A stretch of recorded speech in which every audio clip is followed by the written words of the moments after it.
సిద్దిపేట జిల్లా బెజ్జంకి మండల కేంద్రంలో ఉగాది పండుగ సందర్భంగా మండలంలోని చిలాపూర్ గ్రామానికి చెందిన కుమ్మరులు పచ్చడి తయారీ కోసం కుండలను తీసుకొని వచ్చి అమ్ముతారు. పచ్చడి తయారు చేసుకోవడానికి తప్పనిసరిగా కొత్త కుండలను వాడతారు.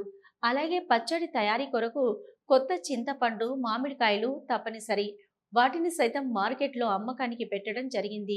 ఈ సందర్భంగా చిల్లాపూర్ గ్రామానికి చెందిన కుమ్మరులు మాట్లాడుతూ తమకు ఉపాధి కరువైందని, కుండలను తయారు చేయడానికి, మట్టి కాల్చడానికి కట్టెలు సరిగా దొరకడం లేదని ప్రభుత్వం తమను ఆదుకోవాలని ఈ సందర్భంగా వారు కోరారు. కొద్దిపాటి మంది చేస్తున్నారు. కుల వృత్తిని వదులుకోలేక కొంతమంది మాత్రమే చేస్తున్నారు. మేము వృత్తిని కాపాడుకోవడానికి ప్రతి సంవత్సరం ఈ పని చేస్తున్నాము. మాకు గవర్నమెంట్ కొంచెం ఆర్థికంగా ఏదైనా ఉపాధి కల్పించాలి. మట్టి సుద్ధా దొరుకుతలేదు. చాలా దూరంకి వెళ్ళి తీసుకొచ్చుడు, దానికి ట్రాన్స్పోర్ట్ ఖర్చు పెరిగిపోయినాయి. కట్టెలు దొరుకుతలేవు కాల్చడానికి. అయినా కానీ ఎన్నో ఇబ్బందులు పడుతూ ఈ వృత్తిని కొనసాగిస్తున్నాం. మాకు ప్రభుత్వం ఏదన్నా ఆదుకోవాలని కోరుకుంటున్నాం.